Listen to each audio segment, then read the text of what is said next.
Hello again, everyone. Saki here, and welcome back to another episode of NASCAR Racing 2003 season, the 2019 mod with the 2020 car set, and we are here at the cliffs of Dover Downs International Speedway, and to our inside will be the WreckingandRacing.com podcast Toyota of Brandon. As per usual, we are on the outside, and Chase Elliott is your pole sitter. This is the first pole for Chase, looking to rebound a bit in the standings when everything is all said and done here. 40 laps, and we will be coming down for a pit stop, waiting for the green flag. It's very, very slippery on the bottom. Have to go half throttle in second gear to keep from spinning the tires. Brandon had a little bit of wheel spin there at the bottom as Chris Buescher moves down in that 17 in front of him, but we will roll the bottom. These guys are checking up on the high side, exiting 2, and exiting 2 and 4 is where our power really lies.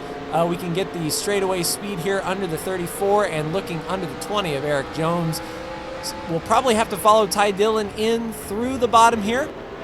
And it looks like Chase is breaking away a bit on that Pat Kurt Busch up top in third. So Chase looks like the car to beat. The 13 of Ty will sort of move over for us. We'll fill that spot, try to keep it down on the bottom as low as we can and get that drive off. We should be able to clear him down the straightaway and maybe even get into the inside of Brad Keselowski in that money line Ford.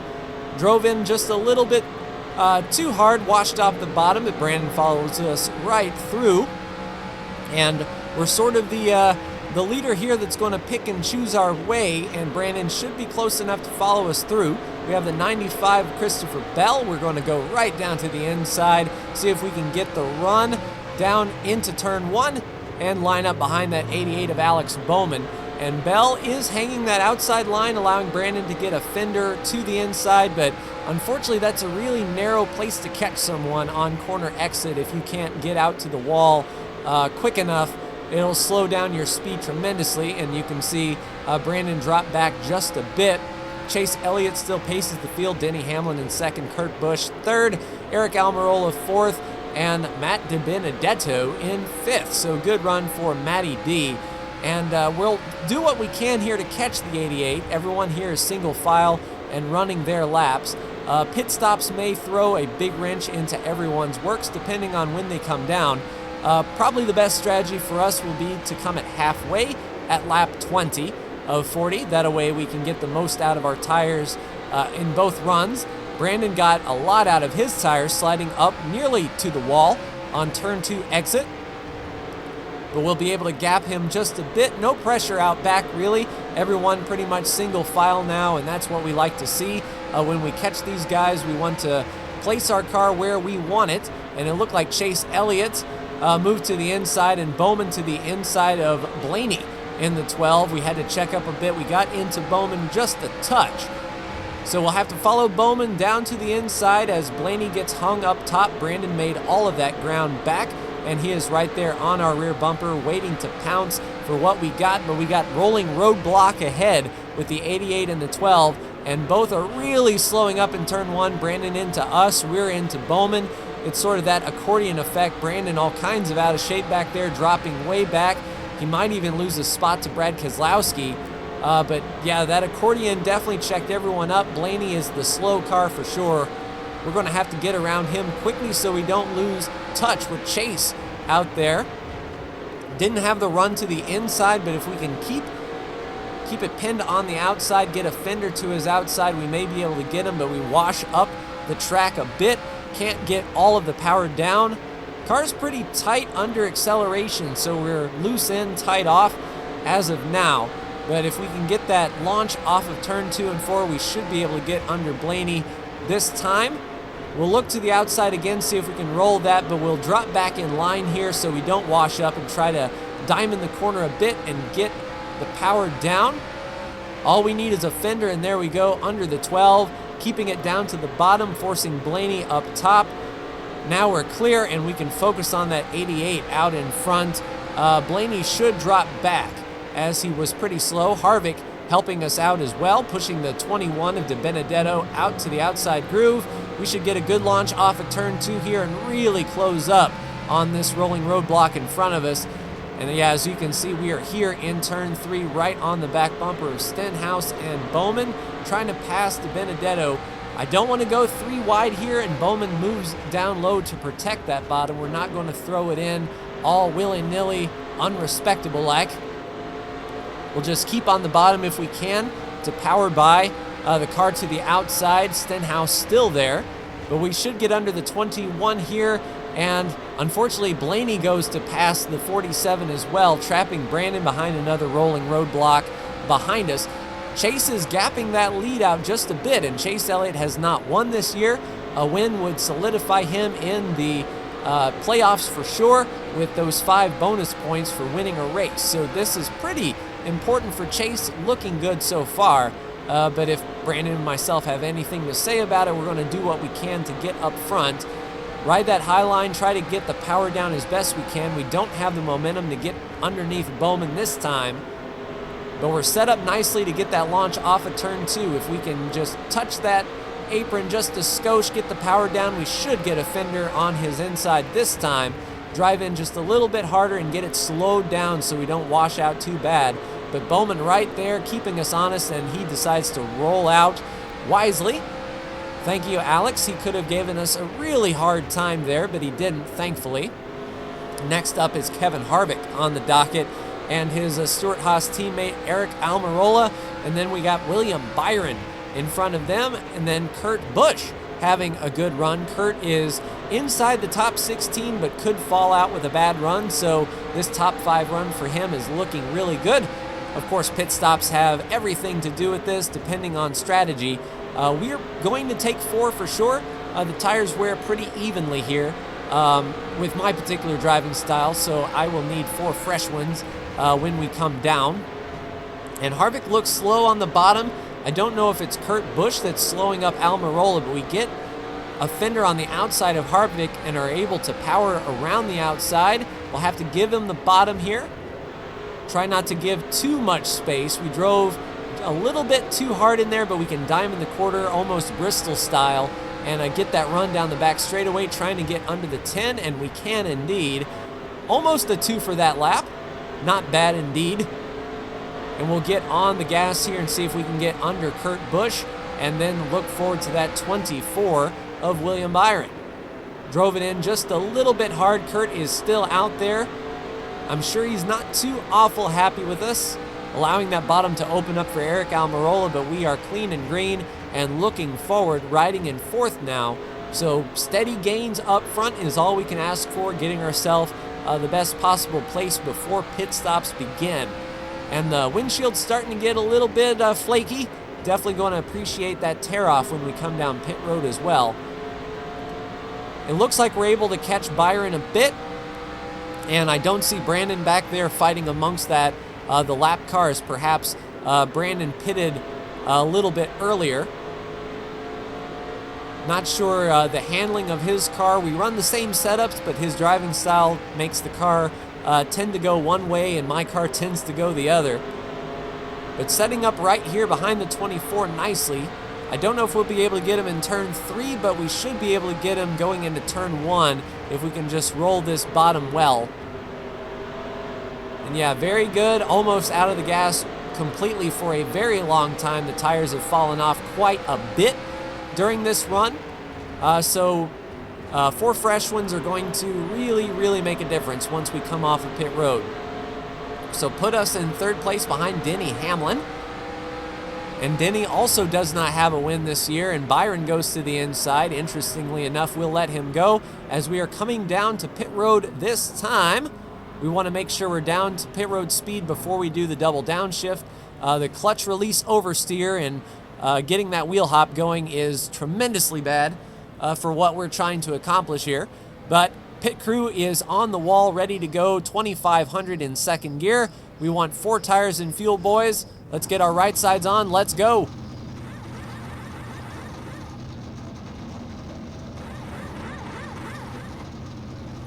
Right sides are on, left side's coming on.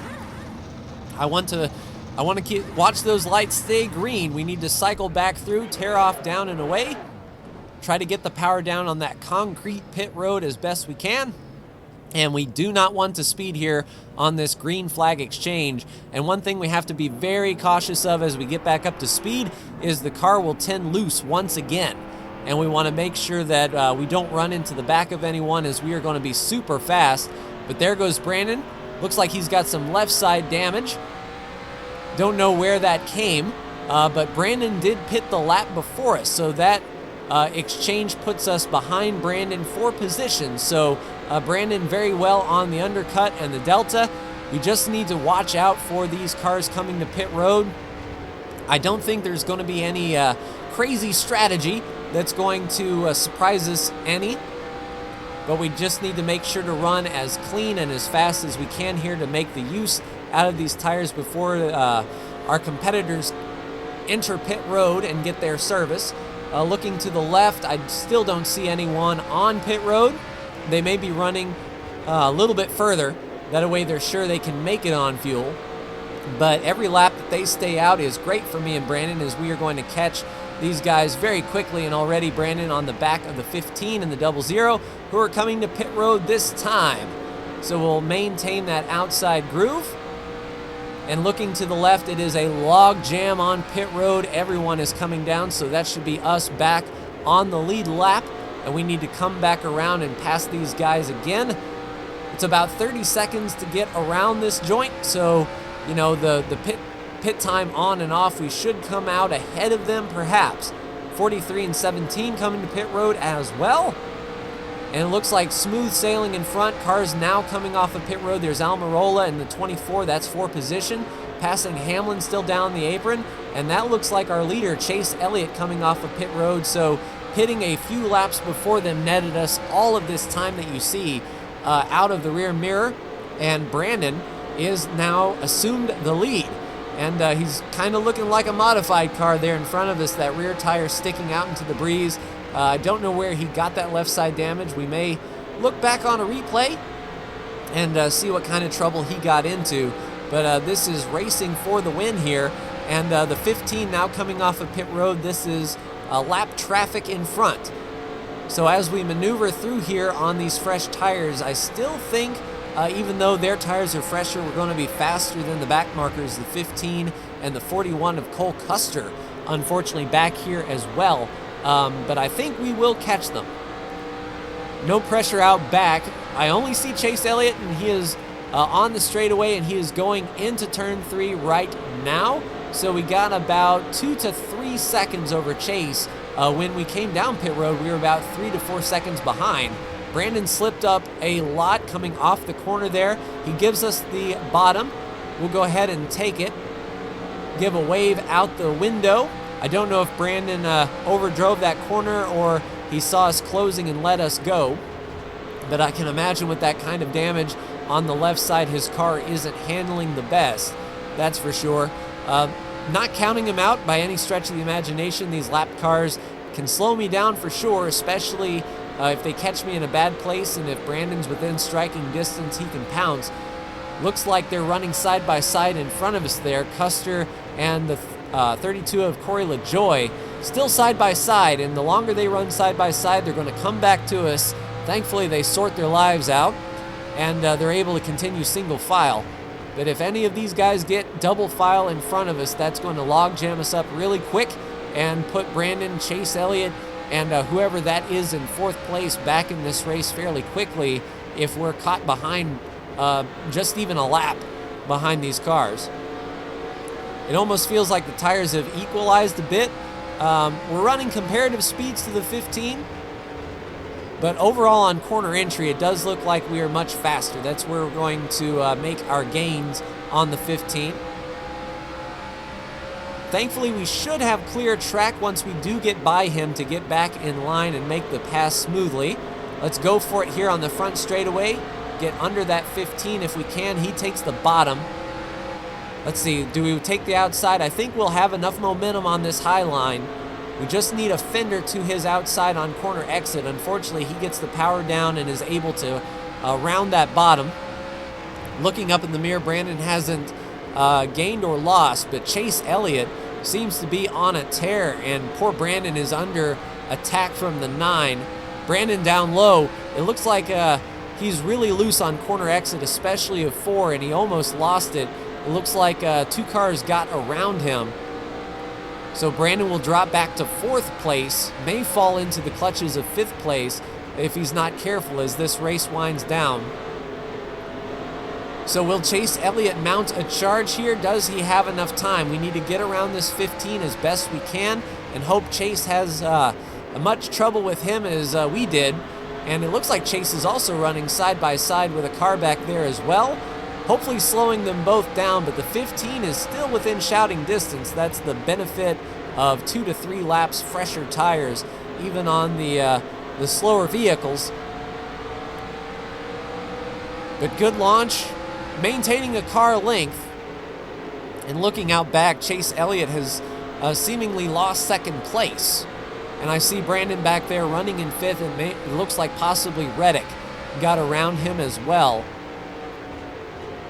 But laps clicking away, not too many awful more to go. We are gapping the 15 a bit. Oh geez. Okay, so we are starting to get that loose off of 4 condition. That tells me that perhaps Brandon was a little more aggressive on those corner exits, and the right rear is really starting to give up. So something to keep in mind as these laps wind down is a very loose exit, and if that puts us back in 3rd, or 2nd or 3rd, that may be detrimental to our race. That is for sure. We need to make sure we get the straightest launch as possible. And Denny Hamlin is coming with a head of steam. That FedEx Toyota looking for his first win this year, and he is the best car that doesn't have a win so far. So winning for Denny would be all of a formality, just 5 bonus points going into the championship if he doesn't get that win. But he is now within a car length, and this car is ill handling, washing up terribly, and he's got a lap or 2 fresher tires on us and the speed to match. So we're going to have to drive as best we can here in the closing laps here and try to keep Denny behind us as best we can. Make sure that we get to the bottom of every apex. White flag is out. We were a little loose on exit. Denny looks low to make a move. We're going to block that bottom as best we can, but we almost come to a stop getting into turn 1. Cannot hook that bottom, but Denny doesn't seem to be quick off the corner. As long as we don't blow 3 and 4, I think we have our 4th win this year. Try not to slip off the corner. A little bit of slip, but not bad. We take the win, just a car length and a half over 2nd place, Denny Hamlin. Everyone else pretty much single file behind. Let's go ahead and take a look at your top 10 finishers. Myself taking the win, Denny Hamlin in 2nd. We have Chase Elliott in 3rd, Hendrick teammate William Byron in 4th. Brandon comes across in 5th with that damaged left side. Eric Almirola 6th, his Stewart Haas teammate Harvick in 7th. Alex Bowman in 8th. Matty D bringing up a 9th place, and Kyle Busch bringing up your top 10. Let's go ahead and look at Brandon's left side and see exactly where that damage came from. It was before pit stops and early in the race, so on lap 14, it looks like Brandon perhaps lost it off of 4, which was his trouble spot all race. He gets the power down, nice and easy under the 12 of Blaney, who was giving us a fit. And coming off the corner, yeah, just stepped aside, pancaked the wall pretty hard, and away he goes. 3 wide, Busch and Logano putting the power down. Poor Brandon. That was an ill-handling race car indeed.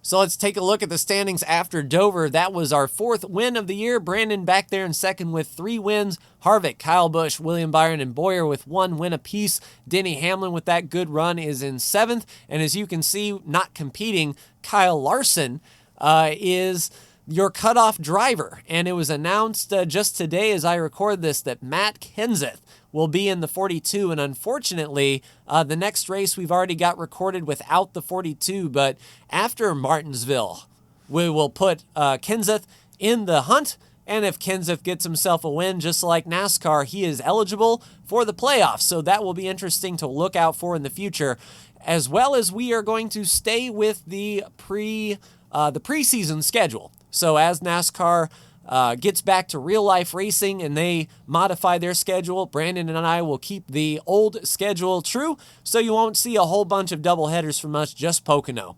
But that will do it for me. Like, share, and subscribe if you are so bold. Thank you so much for tuning in, and I will see you in the next NASCAR Racing 2003 season video. Take care.